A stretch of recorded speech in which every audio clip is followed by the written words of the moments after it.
नमस्कार। अंतर्राष्ट्रीय खबरों के हमारे इस बुलेटिन में आपका स्वागत है। मैं हूं चंद्रशेखर जोशी। इस बुलेटिन में हम आपको रूबरू करवाते हैं दुनिया भर की हलचल से। तो आइए शुरुआत करते हैं और सबसे पहले देखते हैं अंतर्राष्ट्रीय सुर्खियां। हमास नेता हानिया की मौत पर शोक जताने पर भड़का इजराइल। तुर्की के उपराजदूत को तलब कर जताया कड़ा विरोध। तुर्की ने तेल अवीव दूतावास में आधा झुका दिया था ध्वज।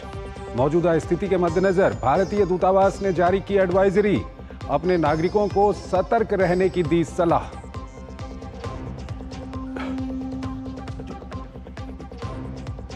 तुर्की ने इंस्टाग्राम पर लगाया प्रतिबंध। सरकार ने कहा देश के कानून और नियम का पालन न करने पर उठाया गया कदम। एक दिन पहले मेटा ने हमास प्रमुख हानिया की हत्या पर शोक संदेशों को किया था ब्लॉक।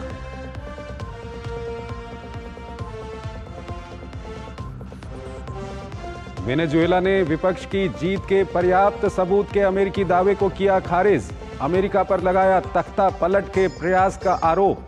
एंटनी ब्लिंकन ने विपक्षी नेता एडमंडो गोंजालेज को राष्ट्रपति चुनाव में सबसे अधिक वोट मिलने का किया था दावा।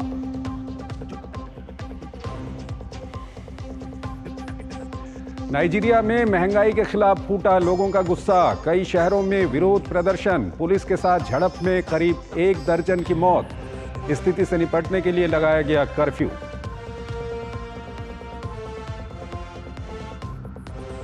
पेरिस ओलंपिक में इटली की बॉक्सर को चंद पलों में हराने वाली अल्जीरिया की ईमान खलीफ के पुरुष या महिला होने पर छिड़ी बहस। प्रधानमंत्री जॉर्जिया मेलोनी ने कहा पुरुषों के जीन वाले खिलाड़ियों को महिला प्रतियोगिता में नहीं मिलनी चाहिए अनुमति। और आइए सबसे पहले आपको लिए चलते हैं एशिया की ओर।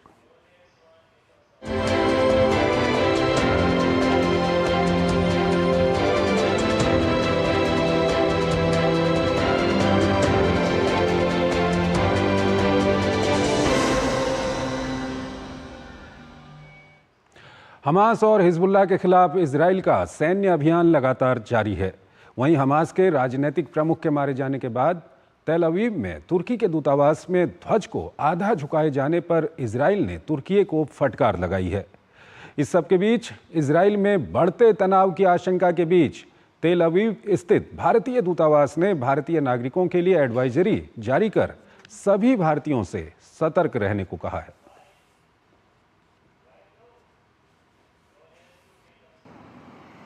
हमास नेता इस्माइल हानिया के मारे जाने के बाद तेल अवीव में तुर्की के दूतावास में ध्वज को आधा झुकाए जाने पर इजराइल ने कड़ी फटकार लगाई है। इजराइल के विदेश मंत्रालय ने तुर्की के उपराजदूत को तलब कर कड़ा विरोध दर्ज कराया है। विदेश मंत्री इजराइल कार्स ने सोशल मीडिया एक्स पर लिखा कि इस्माइल हानिया जैसे हत्यारे के शोक में इस तरह की अभिव्यक्ति को इजराइल बर्दाश्त नहीं करेगा। उन्होंने कहा कि बीते साल 7 अक्टूबर को हमास और उसके साथियों ने जो अत्याचार किए थे उनकी अगुवाई इस्माइल हानिया ही कर रहा था।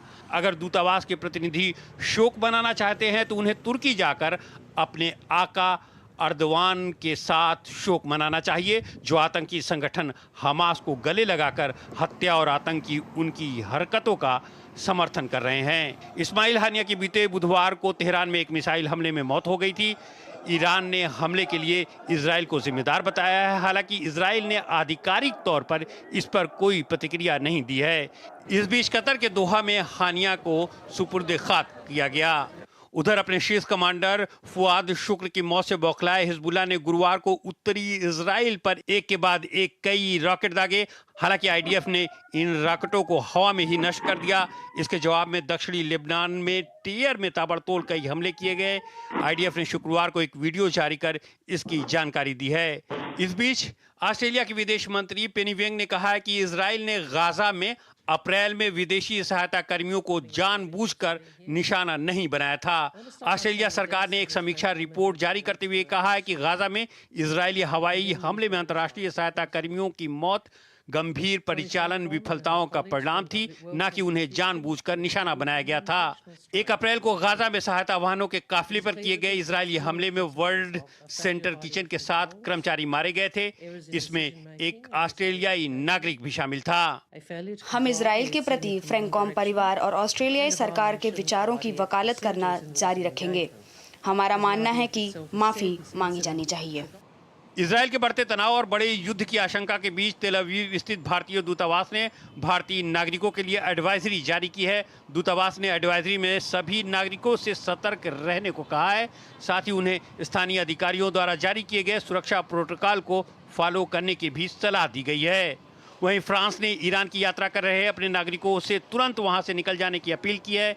एयरलाइंस ईरान और लेबनानी हवाई क्षेत्र से बच रही हैं और इजराइल और लेबनान के लिए उड़ानें रद्द कर रही हैं। अगली खबर की ओर चलते हैं। यूनिसेफ ने बांग्लादेश में पिछले महीने हुई हिंसा में कम से कम 32 बच्चों की मौत के साथ साथ कई गिरफ्तारियों पर हिरासत पर गहरी चिंता व्यक्त की है। यूनिसेफ के क्षेत्रीय निदेशक संजय विजयसेकेरा ने शुक्रवार को बताया कि वो बांग्लादेश में 1 हफ्ता बिताने के बाद अभी वापस लौटे हैं।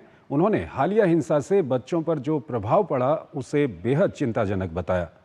उन्होंने कहा यूनिसेफ ने अब पुष्टि की है कि जुलाई के विरोध प्रदर्शन के दौरान कम से कम 32 बच्चे मारे गए, कई घायल हुए और हिरासत में लिए गए हैं।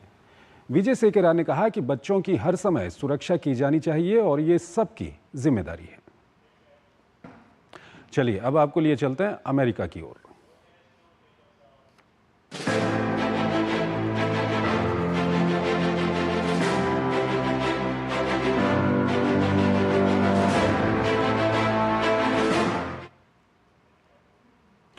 अमेरिका, रूस समेत अन्य 5 यूरोपीय देशों के बीच कैदियों की अदला बदली हुई। 7 देशों की जेलों में बंद 24 कैदियों को तुर्की की राजधानी अंकारा से अपने अपने देश भेजा गया। इसके बाद अमेरिका में राष्ट्रपति बाइडेन, रूस में राष्ट्रपति पुतिन और दूसरे देशों में वहां के नेताओं ने वतन वापस आए इन कैदियों का स्वागत किया। वहीं कैदियों की रिहाई ऐसे समय में हुई है जब शीत युद्ध के बाद अमेरिका और रूस दोनों के रिश्ते काफी बिगड़े हुए हैं।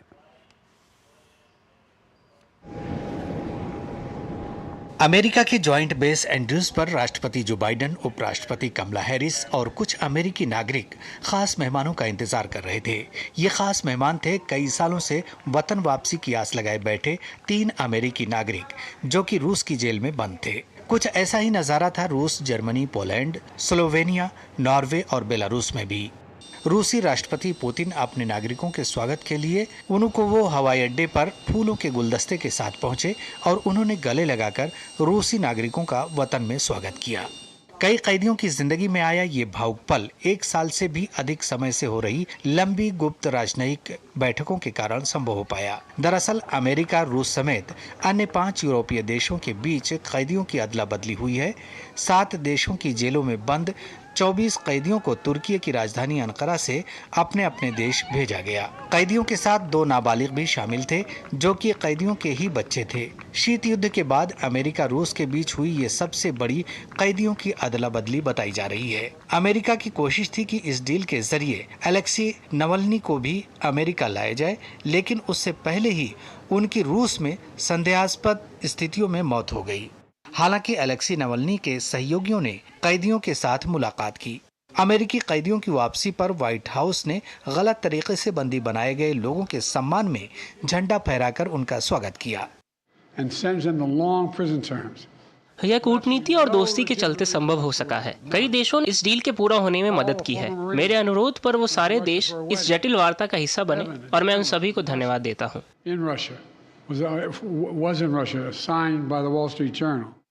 रिहा किए गए 3 अमेरिकी कैदियों में अमेरिकी पत्रकार इवान गेर्शकोविच, पूर्व अमेरिकी मरीन पॉल व्हेलन और रूसी अमेरिकी पत्रकार अल्सू कुर्माशेवा शामिल हैं। इवान गेर्शकोविच वॉल स्ट्रीट जर्नल के पत्रकार हैं। वो पहले पश्चिमी पत्रकार थे जिन्हें सोवियत यूनियन के पतन के बाद जासूसी के आरोप में रूस ने गिरफ्तार किया था। पॉल व्हेलन को 2018 में रूस में जासूसी के आरोप में गिरफ्तार किया गया था। पत्रकार अलसू कर्मशेवा को पिछले साल यूक्रेन रूस युद्ध शुरू होने के बाद लागू किए गए सेंसरशिप कानूनों के तहत रूस के कजान शहर में गिरफ्तार किया गया था। उन पर रूसी सेना के खिलाफ गलत जानकारी फैलाने का आरोप था। 10 कैदियों को रूस भेजा गया है। रूसी राष्ट्रपति की इस अदला बदली में सबसे पहली मांग थी वादिम क्रासिकोव को 2019 में बर्लिन में गिरफ्तार किया गया था। अब उनकी रिहाई के बाद रूस उन्हें असली देशभक्त बता रहा है। क्रासिकोव की रिहाई के बाद बर्लिन के लोगों का कहना है कि जर्मनी को इस समझौते के लिए मजबूर किया गया।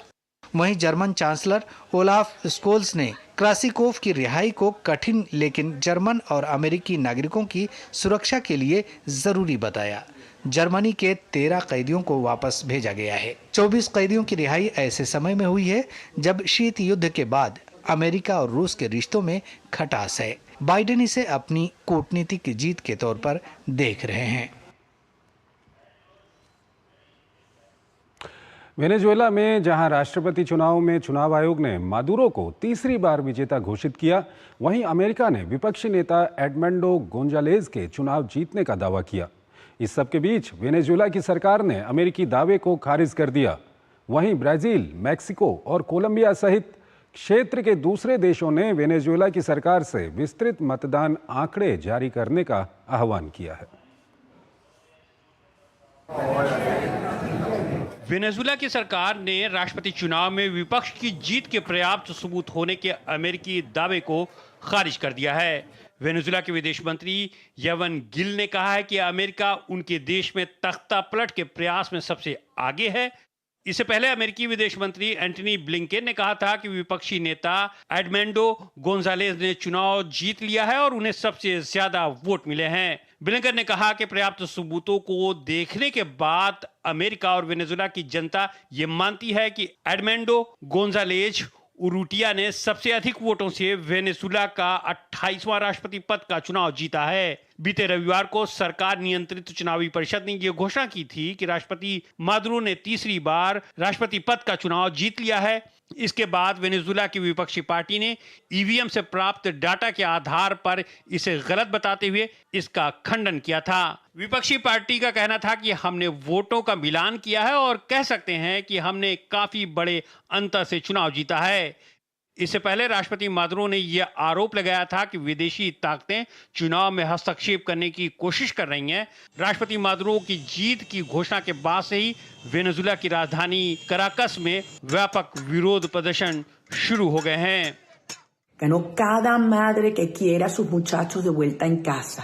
हम सच्चाई सामने लाने जा रहे हैं। दुनिया आजादी से जीने का निर्णय लेने वाले समाज की ताकत और दृढ़ संकल्प को देखेगी। इस बीच मुख्य विपक्षी दल ने अपने कार्यालय में तोड़फोड़ का आरोप लगाया है। मारिया कोरिना मचाडो के नेतृत्व वाले दल ने कहा है कि कराकस के मुख्यालय में अज्ञात नकाबपोशों ने धावा बोल दिया। उन्होंने दफ्तर में घुसकर तोड़फोड़ की और उपकरण साथ उठा ले गए। चुनाव आयोग द्वारा राष्ट्रपति निकोलस मादुरो को तीसरे कार्यकाल का विजेता घोषित किए जाने के बाद ब्राजील, मैक्सिको और कोलंबिया सहित क्षेत्र के दूसरे देशों ने वेनेजुएला की सरकार से विस्तृत मतदान आंकड़े जारी करने का आह्वान किया है। दरअसल चुनाव आयोग ने अब तक पूरे आंकड़े जारी नहीं किए हैं। इससे पहले राष्ट्रपति निकोलस मादुरो ने कहा था कि उनकी पार्टी सभी आंकड़े साझा करने के लिए तैयार है, लेकिन सुप्रीम कोर्ट ये सुनिश्चित करे कि सभी पार्टियां ऐसा ही करेंगी। सोशलिस्ट पार्टी 100% चुनावी आंकड़े पेश करने के लिए तैयार है और मुझे उम्मीद है कि दूसरे उम्मीदवार और पार्टी भी ऐसा ही करेंगे। 28 जुलाई को वेनेजुएला में चुनाव हुए थे। चुनाव से पहले हुए सर्वे में विपक्षी उम्मीदवार एडमंडो गोंजालेज की आसान जीत बताई गई थी। हालांकि चुनाव परिणाम इसके उलट आए।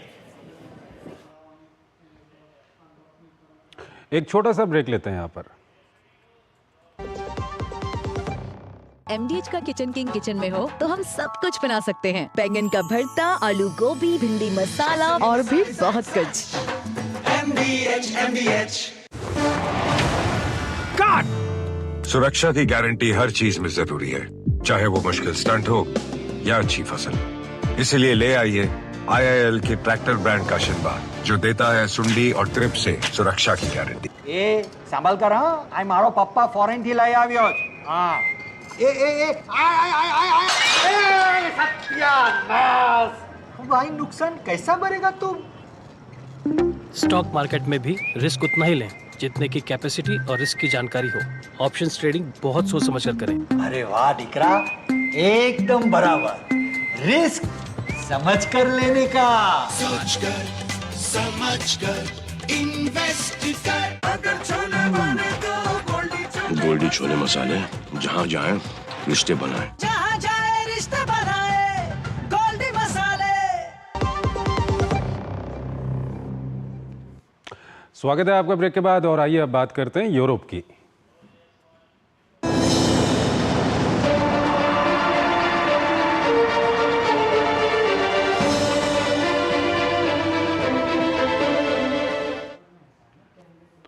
पेरिस ओलंपिक में अल्जीरिया की महिला बॉक्सर ईमान खलीफ को लेकर बड़ा विवाद हो गया। इटली की महिला बॉक्सर ने कुछ ही सेकंड्स में मुकाबला छोड़ दिया और आरोप लगाया कि खलीफ में पुरुषों जैसे गुण हैं। इससे पहले 2023 वर्ल्ड बॉक्सिंग चैंपियनशिप में खलीफ को जेंडर एलिजिबिलिटी टेस्ट में डिस्क्वालीफाई भी किया गया था। ये खास रिपोर्ट देखिए।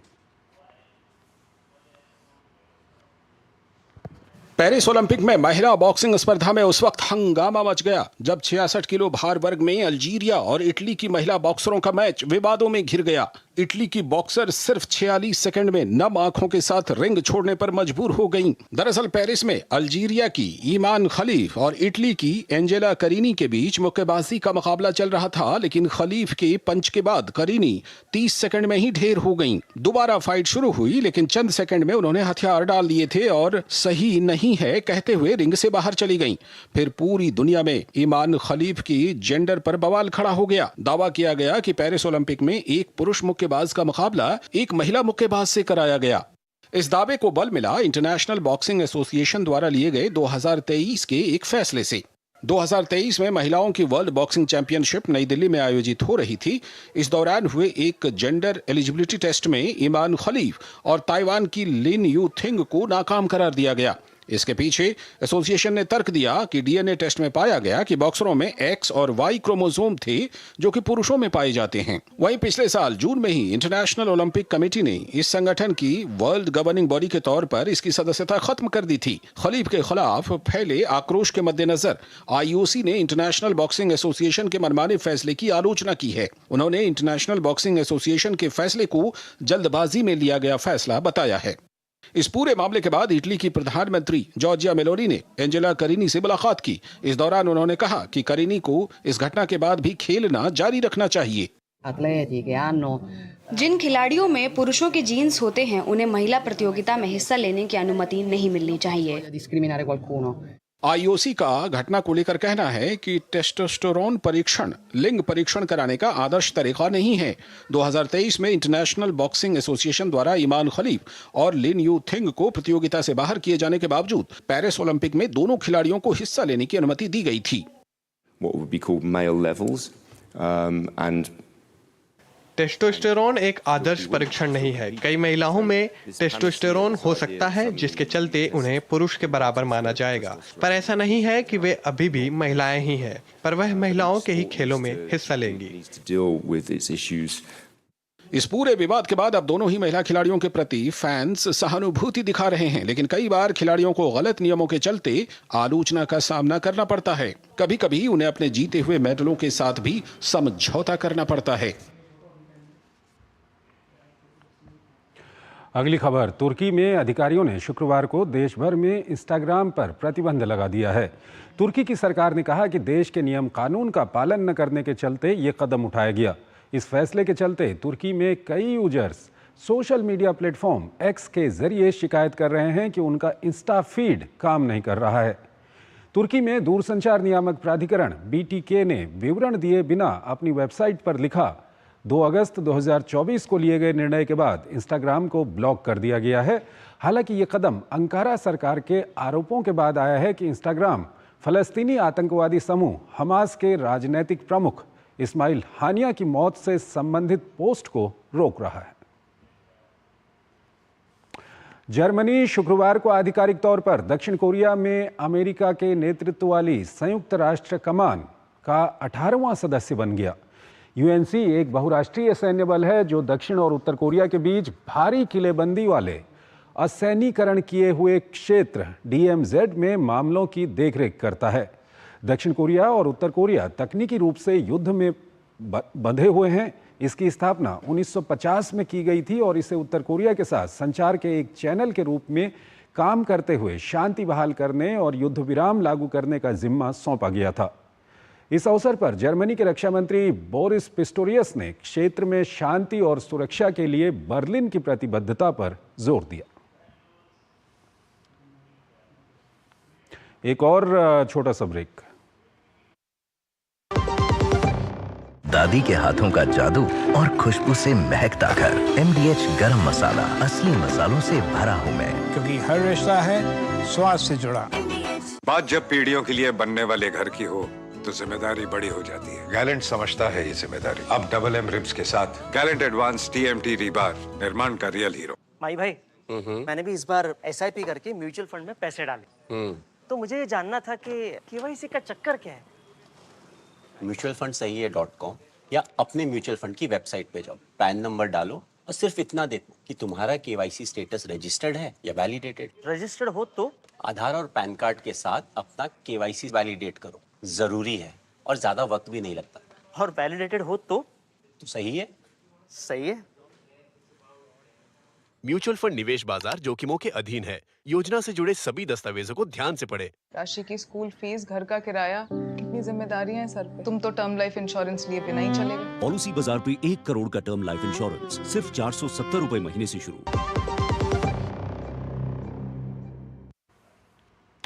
स्वागत है आपका ब्रेक के बाद और आइए अब आपको दिखाते हैं अफ्रीका नामा।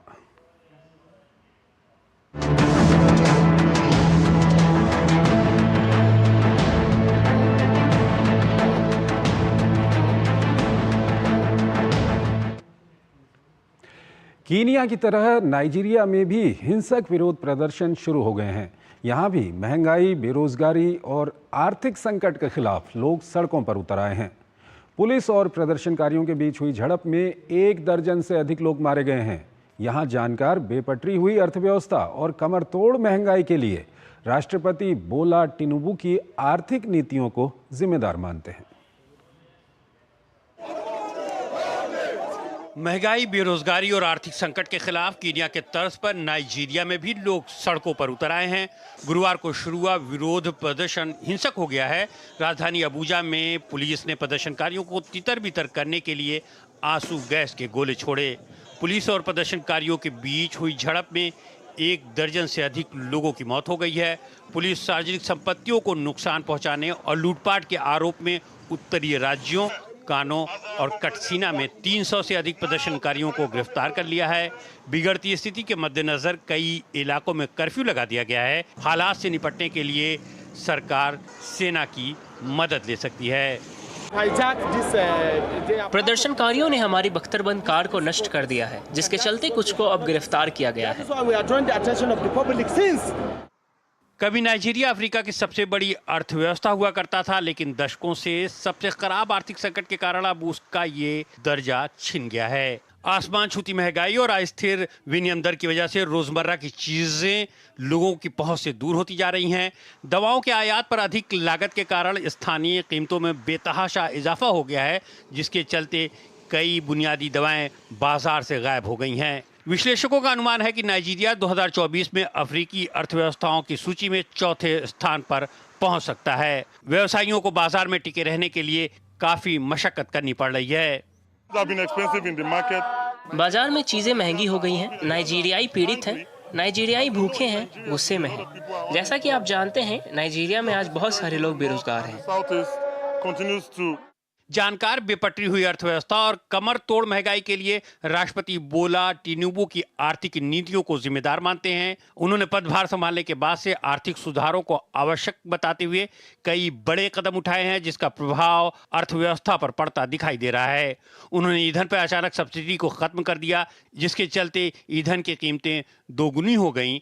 खाद्य और परिवहन लागत बढ़ गई और आयातित उत्पादों की कीमतों में भारी वृद्धि देखने को मिली। कई जानकारों का मानना है कि ईंधन की भारी कीमतों ने नाइजीरिया के आम जनजीवन को व्यापक रूप से प्रभावित किया है। ईंधन पर सब्सिडी खत्म करने के बाद राष्ट्रपति टिनुबू ने बिजली पर सब्सिडी की एक श्रृंखला को भी खत्म कर दिया। दरअसल नाइजीरिया भारी ऊर्जा संकट से भी जूझ रहा है। राष्ट्रपति ने राष्ट्रीय बिजली ग्रिड को फिर से बहाल करने के लिए गरीबों को दी जाने वाली सब्सिडी के बजाय इस पर खर्च करना बेहतर समझा। बिजली संकट का सामना करने के लिए व्यवसाय मालिकों को जनरेटर पर निर्भर होने पर मजबूर होना पड़ रहा है। जानकार बताते हैं कि ये प्रवृत्ति टिकाऊ नहीं है और चीज़ों की कीमतों को बढ़ाने में इसका भी योगदान है। तो अंतर्राष्ट्रीय खबरों के हमारे इस बुलेटिन में आज इतना ही। आप हमारी पूरी टीम को इजाजत दीजिए। नमस्कार।